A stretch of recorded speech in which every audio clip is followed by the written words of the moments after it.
Bueno, continuamos con nuestro estudio de Mateo. Continuamos en el capítulo 10 y vamos a leer el versículo 7 al 15. Vamos a leer capítulo 10 de Mateo, capítulo versículo 7 al 15.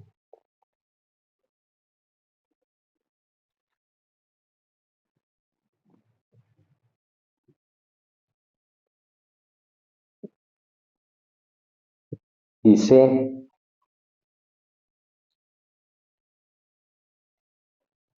y al ir predicad diciendo, el reino de los cielos se ha acercado, sanad enfermos, limpiad leprosos, resucitad muertos, echad fuera demonios. De regalo recibisteis, dad de regalo. No os proveáis de oro, ni plata, ni cobre en vuestros cintos, ni de alforja para el camino, ni de dos túnicas, ni de calzado, ni de bastón, porque el obrero es digno de su sustento. Mas en cualquier ciudad o aldea donde entréis, informaos quién es digno en ella y quedaos allí hasta que os marchéis. Y al entrar en la casa, saludadla, y si la casa es digna, vuestra paz vendrá sobre ella, pero si no es digna, vuestra paz se volverá a vosotros. Y si alguno no os recibe ni oye vuestras palabras, al salir de aquella casa o ciudad, sacudid el polvo de vuestros pies. De cierto os digo que en aquel día el juicio será más tolerable y castigo para la tierra de Sodoma y Gomorra que para aquella ciudad. Entonces, eh, para este momento el capítulo 10 es un punto, digamos, muy importante del ministerio de Jesús. Hasta este momento, Jesús venía realizando todas sus proezas, milagros,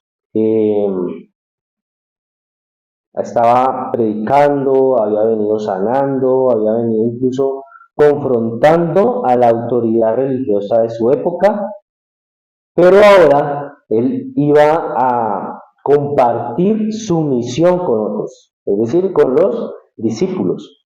Ahora, él no los va a enviar como investigadores o como observadores, él no los iba a enviar como vayan en cuenta qué está hablando la gente, qué está diciendo, qué dicen de mí, de lo que ha pasado, de lo que hemos hecho. No, él los envía como embajadores del reino. Él los envió como nos envía hoy a nosotros en este tiempo, como está enviando a la iglesia moderna, que es como embajadores del reino de los cielos. Porque ese mundo al que Jesús estaba enviando a sus discípulos en ese momento no era un mundo neutral, era un mundo favorable.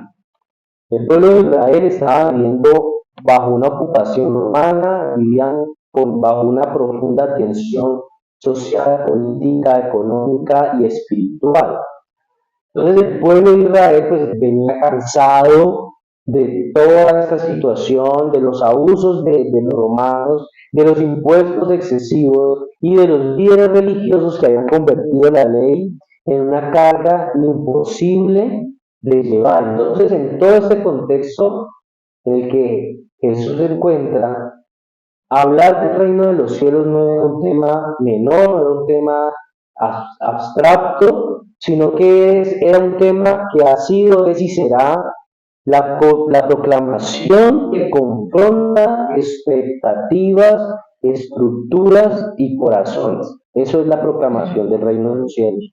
Un mensaje que confronta expectativas, estructuras y corazones. Porque cuando usted y yo estamos compartiendo el Evangelio, cuando usted y yo estamos proclamando la verdad del Evangelio, estamos chocando contra una expectativa que tienen las personas acerca de Dios, acerca del cielo, acerca de lo que cree que merece. Estamos confrontando una estructura religiosa establecida que ha enseñado una verdad diferente a lo que enseña la Biblia, y estamos confrontando corazones de personas que sienten y creen sinceramente que son buenas y que merecen el cielo.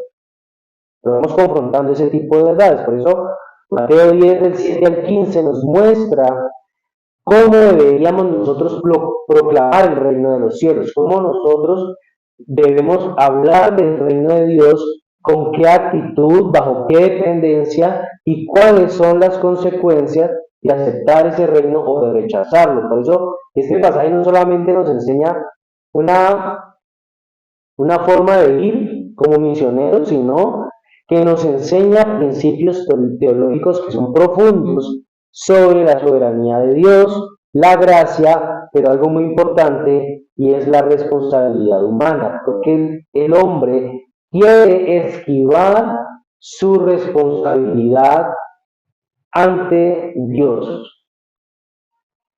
El tema que hoy vamos a compartir lo hemos llamado enviados con el mensaje del reino y la autoridad del rey. Enviados con el mensaje del reino y la autoridad del rey. Y el primer punto lo vamos a ir desarrollando en el verso 7. El primer punto, el mensaje central es el reino se ha acercado. Este es el mensaje central y arranca en el verso 7, cuando Jesús les dice a sus discípulos, siguiendo, predicad diciendo, el reino de los cielos se ha acercado. Entonces, el judaísmo en esta época,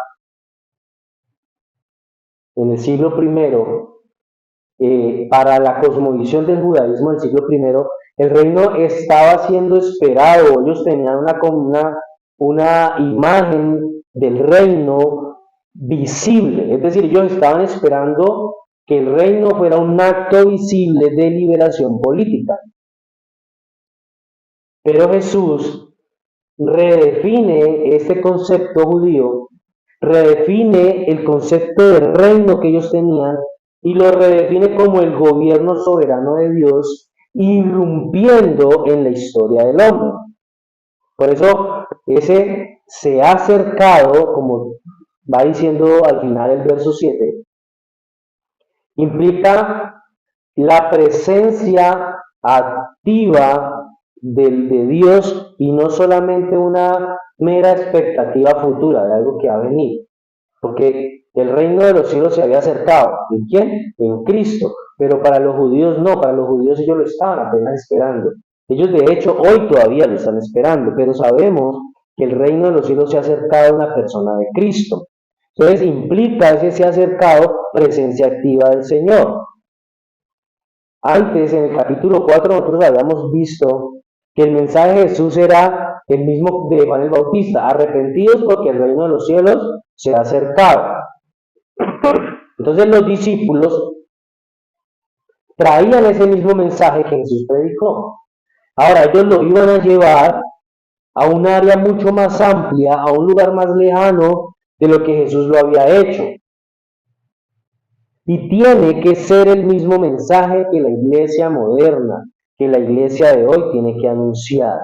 No hay otro evangelio. El mensaje es el rey arrepentidos porque el reino de los cielos se ha acercado. Por eso cuando hablamos de evangelio, cuando nosotros hablamos de predicar el evangelio, decíamos que confrontábamos expectativas y estructuras y corazones, porque nosotros vamos diciendo arrepiéntase porque el reino de los cielos es acercado. Si usted no se arrepiente, su destino eterno es el infierno. Y la persona que cree que es buena persona, que es buen amigo, buen papá, buen esposo, buen ciudadano, que cumple con todos sus deberes civiles, esa persona cree que va para el cielo.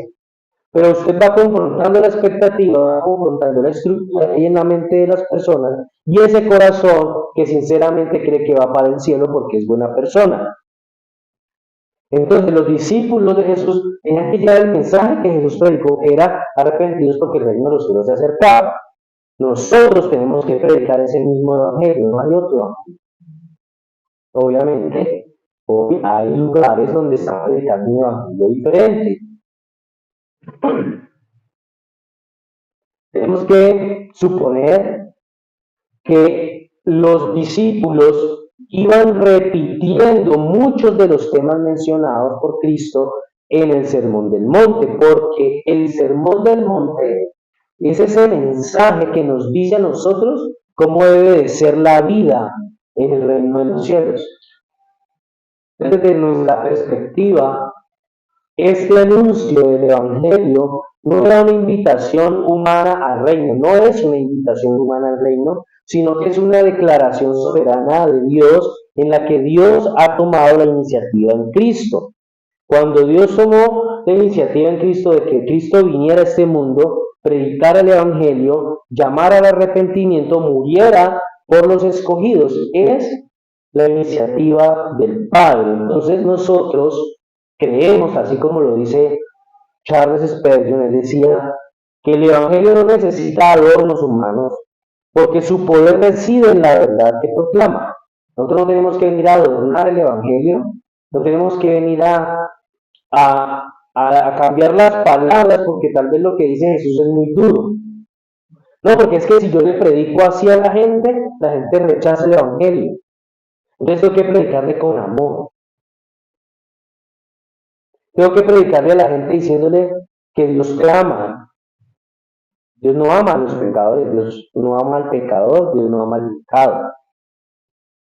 Pero yo no puedo decirle a la gente para que no se enoje y acepte a Cristo, que Cristo nos ama así como son. No, Cristo no nos ama por lo que nosotros somos, nos ama a pesar de lo que nosotros somos. De hecho, después decía que el Evangelio no necesita adornos humanos. Nosotros no necesitamos maquillar la palabra para que se vea bonita, para que se vea atractiva, para entonces terminar entreteniendo a un grupo de personas que al final van a ser vacunados contra el verdadero Evangelio, porque cuando se les predique la palabra de verdad como es, ese día la van a rechazar, van a decir como lo dicen hoy, el Evangelio, lo que dicen los cristianos es un lenguaje de hombre, porque lo que tiene que hacer la iglesia moderna es lo mismo que hizo la iglesia primitiva. Nosotros no venimos a proclamar una opinión personal ni una mejora moral, sino que nosotros venimos a predicar la realidad divina que es que Dios está reinando y que Él nos está llamando al arrepentimiento. Segundo punto, las señales confirman la autoridad del mensaje. Las señales confirman la autoridad del mensaje. Verso 8, en su primera parte, dice: sanad enfermos, limpiad leprosos, resucitad muertos, echad fuera demonios. Esa es la primera parte del verso 8. Los discípulos entonces, así como nosotros hoy, tenían un mensaje que predicar. Ellos tenían un poder que demostrar y en eso se demuestra que eran verdaderamente seguidores de su maestro.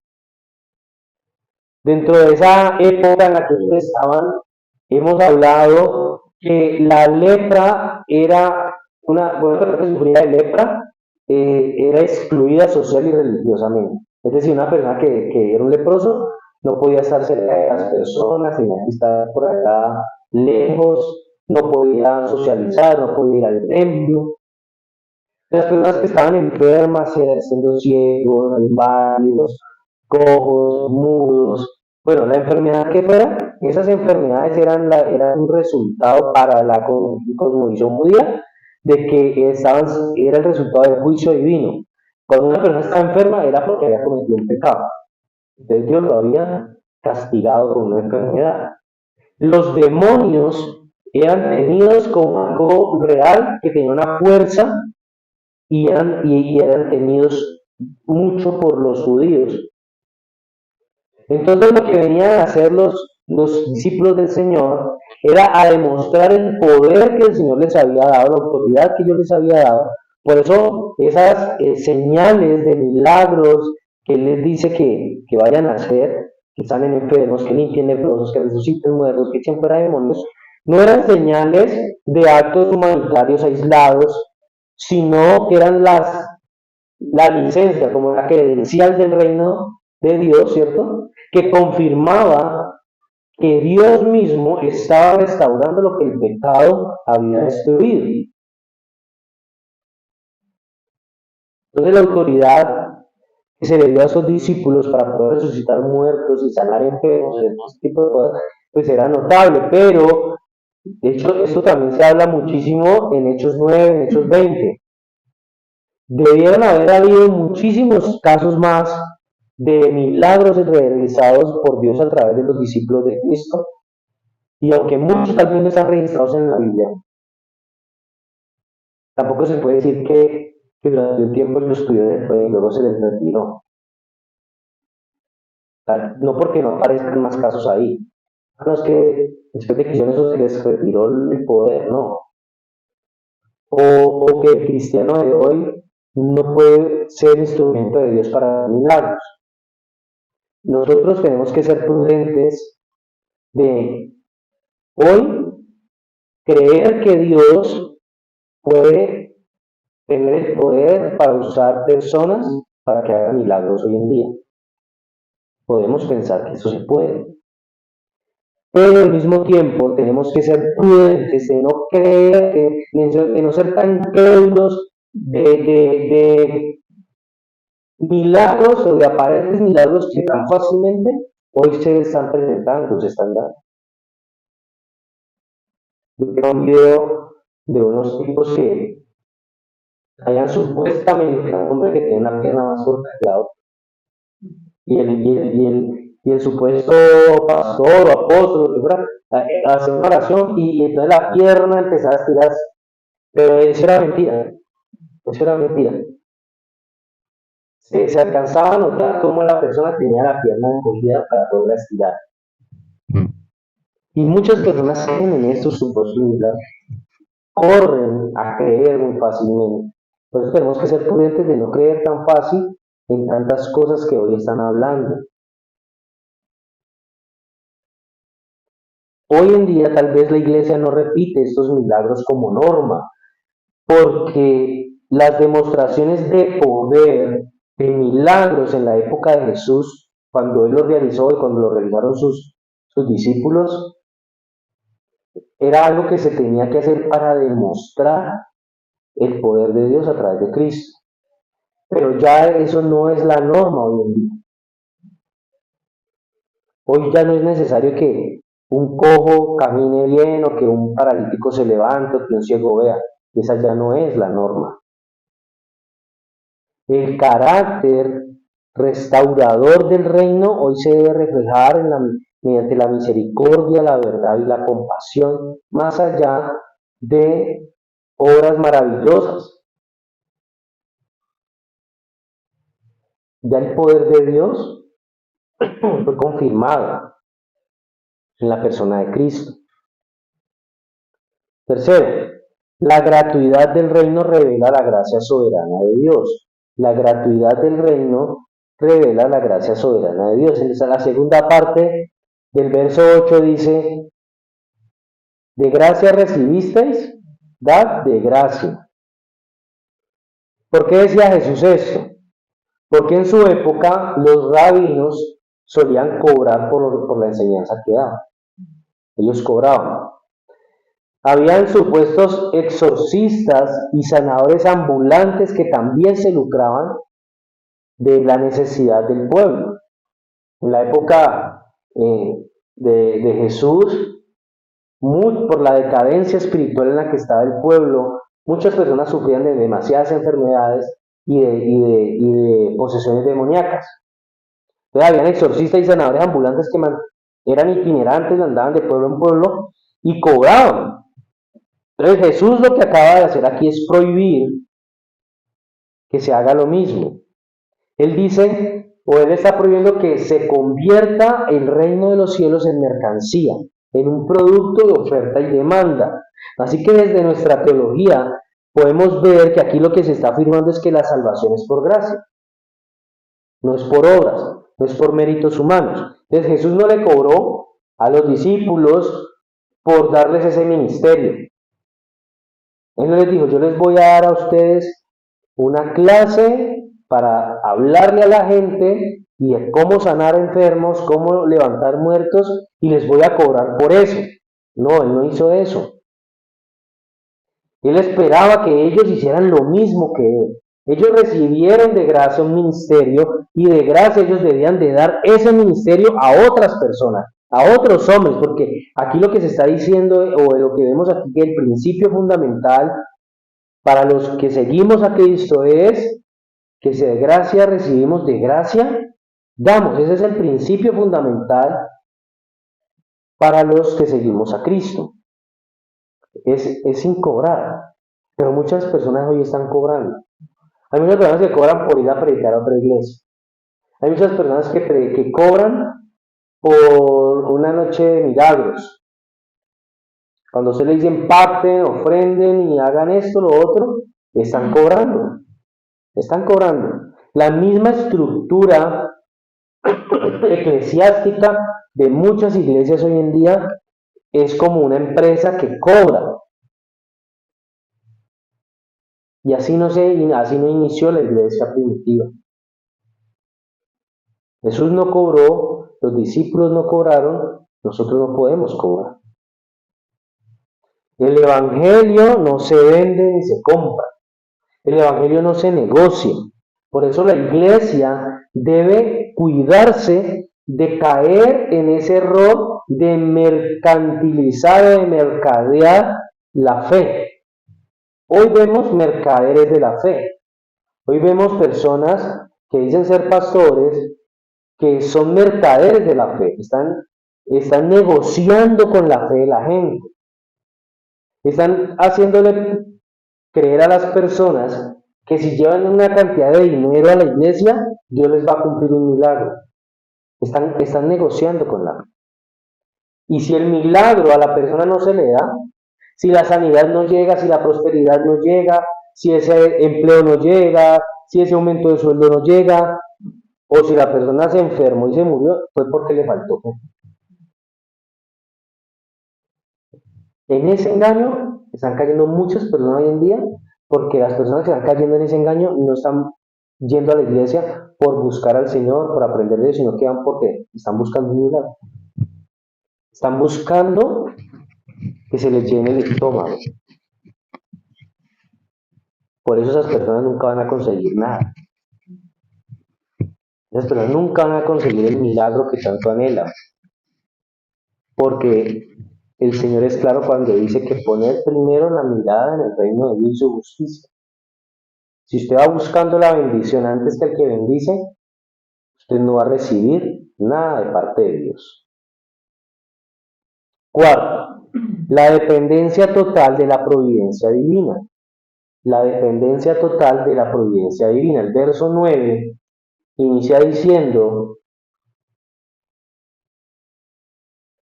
verso 9 y el verso 10, dice, no os proveáis de qué, de oro, ni plata, ni cobre en vuestros cintos, ni de alforja para el camino, ni de dos túnicas, ni de calzado, ni de bastón, porque el obrero es digno de su sustento. En la época de Jesús había una costumbre y era que si usted viajaba sin provisiones, eso lo obligaba a usted a confiar en la hospitalidad de las personas por las que usted de pronto pasaba. Si usted iba para un lugar y llegaba de noche a mitad del camino, en ese lugar, en las casas de esos lugares, habían personas y usted confiaba en que esas personas fueran hospitalarias, le brindaran comida, refugio, para al otro día continuar su viaje. Ese era un valor muy fuerte y muy arraigado en la cultura judía. Las personas en esa época eran muy hospitalarios. Ellos le ofrecían agua para que se lavaran los pies, comida, techo. Al otro día lo despedían con comida. Es decir, que había esa hospitalidad.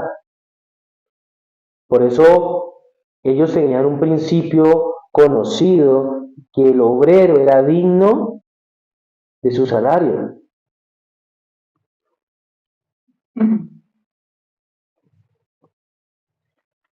Levítico 19:13 dice, no oprimirás a tu prójimo ni le robarás, no retendrás el salario del jornalero en tu casa hasta la mañana. Ese era un principio. Entonces, cuando una persona estaba siendo un obrero, en este caso los discípulos de Jesús eran obreros, estaban trabajando. ¿En qué? En la proclamación del Evangelio. Por eso les dice que ellos tenían derecho a ser sustentados por las personas.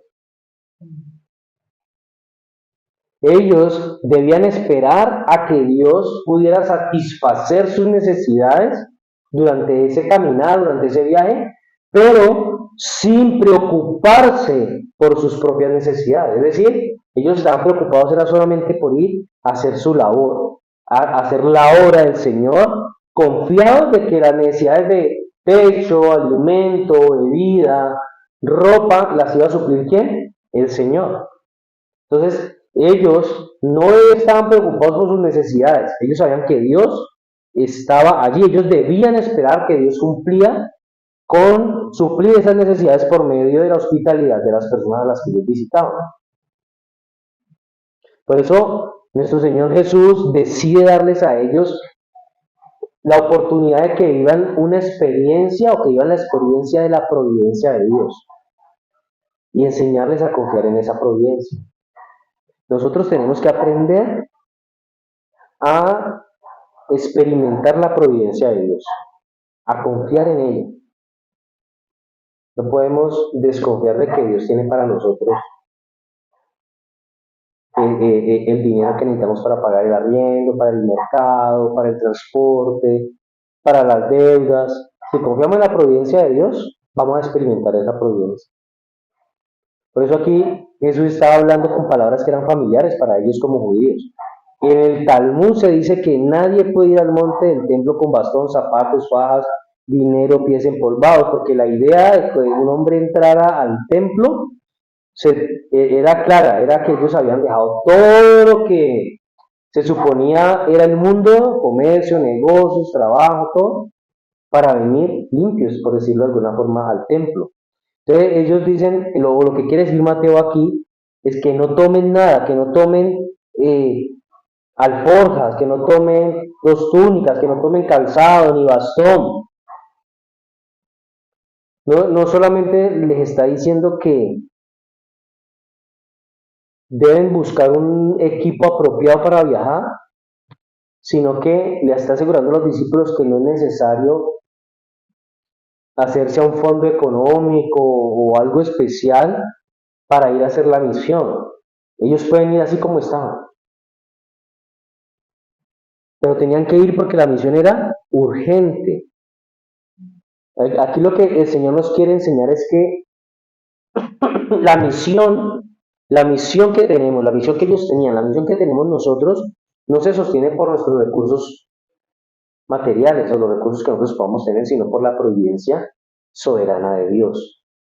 Toda obra que se lleve a cabo es sostenida por la providencia soberana de Dios. Así que la obra del Evangelio, la predicación del Evangelio, llevar la palabra a unas personas, a un barrio, a una ciudad, a un pueblo, a un lugar, esa obra no va a avanzar por estrategias humanas. Esa obra avanza por la dependencia humilde que tengamos al Señor. Hoy en día hay muchos lugares cristianos que están enseñando, que dan cursos, seminarios para hacer misión, para evangelizar, enseñan a cómo ser, a cómo predicar, a cómo, qué tengo que hacer para ir a un pueblo, a una ciudad, y dan clases y dan seminarios de una cantidad de cursos y de estrategias para cómo llegar a las personas. Pero nada de eso sirve realmente si nosotros no dependemos de una forma humilde y completa del poder del Señor, porque Él es el que hace crecer la obra. Y quinto, la responsabilidad humana frente al reino. La responsabilidad humana frente al reino, verso 11 al 15, dice: más en cualquier ciudad o aldea donde entréis, informaos quién en ella sea digno y posad allí hasta que salgáis. Y al entrar en la casa, saludadla, y si la casa fuere digna, vuestra paz vendrá sobre ella, mas si no fuere digna, vuestra paz se volverá a vosotros. Y si alguno no os recibiere ni oyere vuestras palabras, salid de aquella casa o ciudad y sacudid el polvo de vuestros pies. De cierto os digo que en el día del juicio será más tolerable el castigo para la tierra de Sodoma y de Gomorra que para aquella ciudad.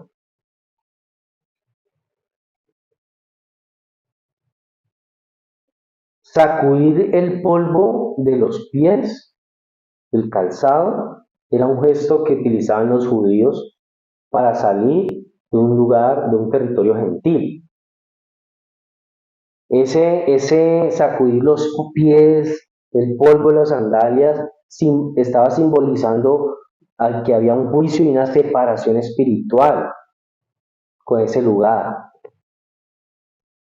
Nosotros tenemos que entender que desde la perspectiva reformada, este acto afirma que el ser humano es responsable de responder al mensaje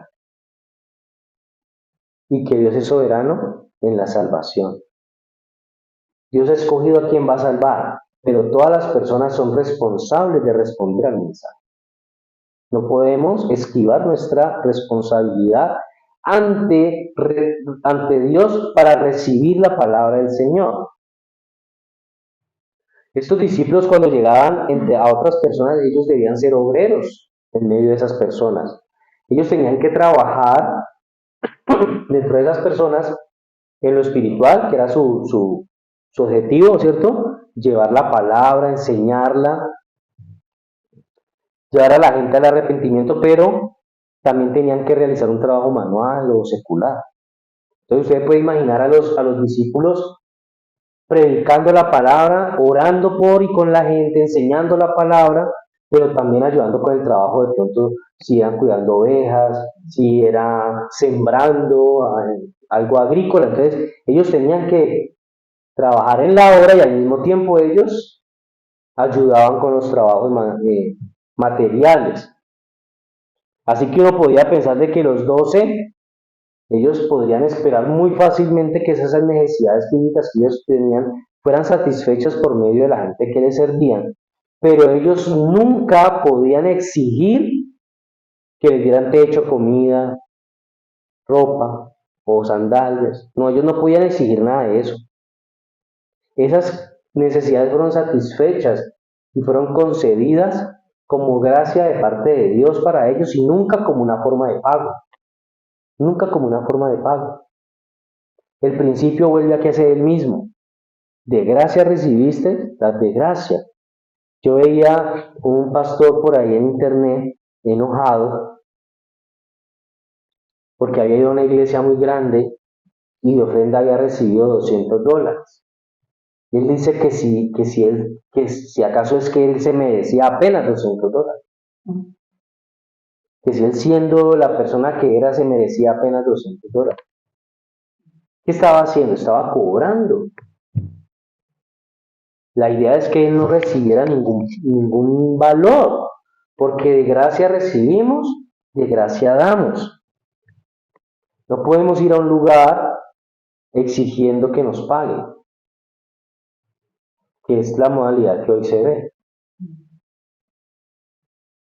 Muchas iglesias invitan a un pastor, a un apóstol, a un profeta, y lo primero que le dicen es, ¿cuánto pide usted de ofrenda? Entonces van y parecen estrellas de cine, porque los tienen que recoger, los tienen que llevar, les tienen que conseguir un hotel, les tienen que dar dinero. No, eso no está bien, eso no es así. Continúa el pasaje diciendo, y al entrar,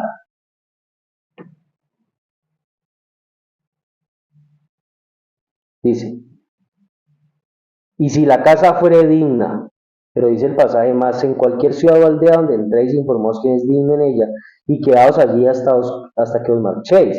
Y al entrar en la casa saludarles, si la casa es digna, vuestra paz vendrá sobre ella. Pero si no es digna, vuestra paz se volverá a vosotros. Y si alguno no os recibe ni oye vuestras palabras, al salir de aquella casa o ciudad, sacudid el polvo de vuestros pies. De cierto os digo que en aquel día el juicio será más tolerable el castigo para la tierra de Sodoma y de Gomorra que para aquella ciudad. Las personas que recibían a los discípulos podían esperar sin querer ser bendecidos, porque dice que vuestra paz vendría sobre la casa. Pero esas personas o esos lugares que los rechazaran a ellos, que se rehusaran a recibirlos, a escuchar las palabras, podrían esperar ser tratados como ciudadanos gentiles, como una persona con la cual no vamos a tener ningún tipo de relación. Por eso dice, sacudí el polvo de vuestros pies. Y el hecho de que esas personas no recibieran a los discípulos, no recibieran la palabra, se rehusaran a compartir, los llevaba a estar en una posición de un grave peligro de juicio. Por eso al final dice que será más tolerable el juicio para Sodoma y Gomorra. Y el juicio para Sodoma y Gomorra va a ser fuerte. Imagínense que entonces digan que va a ser más tolerable el juicio para Sodoma y Gomorra que para una persona que rechaza el Evangelio. Cuando nosotros vamos a un lugar, a una casa, a una persona y vamos a hablar del Evangelio y lo rechaza y dice, no me hable de eso, conversemos de otra cosa, esa persona está cayendo en peligro de un grave juicio y va a ser más tolerable el juicio para Sodoma y Gomorra que para esa persona, porque está rechazando el Evangelio.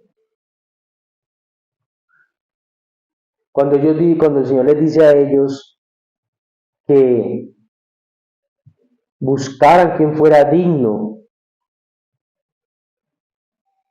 el instalarse para ellos en la casa de una persona que fuera considerada digna, no estaba hablando de que ellos tenían que buscar una casa que fuera cómoda.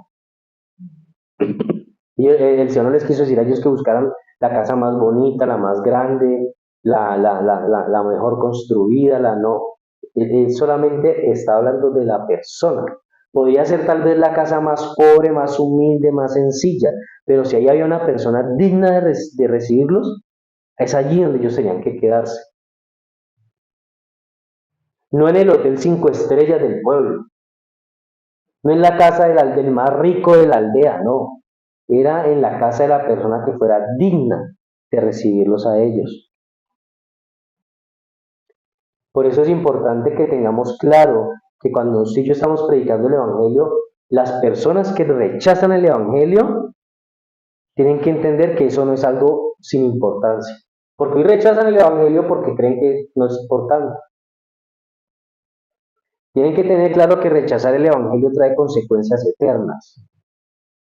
No son consecuencias de ahorita. Rechazar el Evangelio trae consecuencias eternas. Por eso, para terminar, Mateo capítulo 10, versos 7 al 15, nos recuerda que el reino de Dios avanza por la proclamación fiel del Evangelio, que el reino de Dios avanza no por el poder humano, no por la manipulación que muchos líderes religiosos hoy tienen sobre muchas personas. El reino de Dios no avanza por intereses económicos.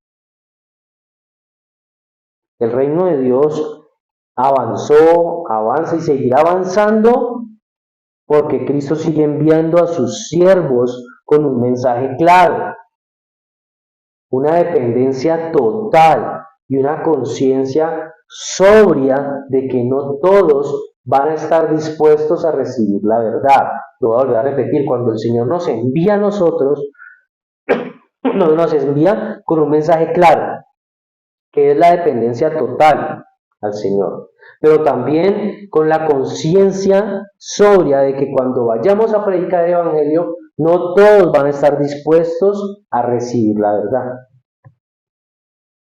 A veces cuando vamos a compartirle a alguien y rechaza el Evangelio, a veces como que eso nos entristece y casi que nos derrumba. Y no digo que no nos duela, nos debe de doler porque es un alma que se puede perder y que tal vez se va a perder. Pero tenemos que tener claro que no todos van a estar dispuestos a recibir. Por eso tenemos que hacer unas 4 cositas. La primera es examinar nuestro mensaje. ¿Predicamos el Evangelio del Reino o estamos predicando un Evangelio diluido? Estamos cayendo en el error que muchas iglesias hoy están cayendo, que es predicar un Evangelio light, que no incomode, que no moleste, que no hable de pecado, que no hable de infierno. ¿O estamos predicando un evangelio que confronta a las personas con su pecado, que las hace reflexionar sobre su forma de vivir? ¿Qué clase de mensaje estamos predicando? Otra cosa que tenemos que hacer es revisar cuál es nuestra motivación. ¿Servimos por gracia o por ganancia?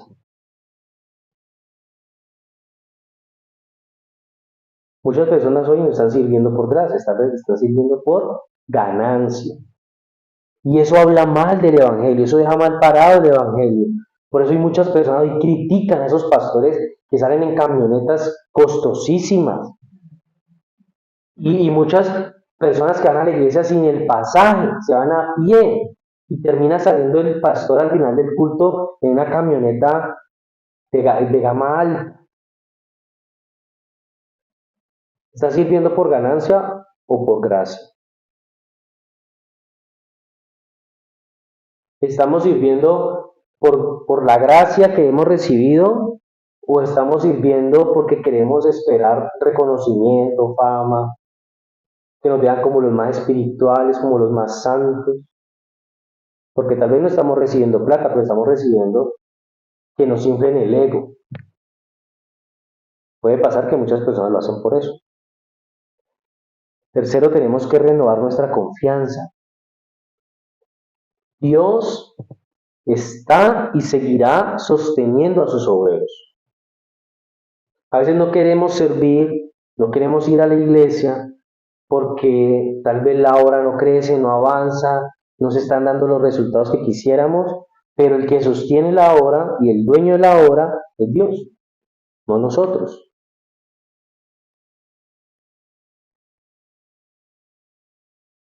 Y cuarto,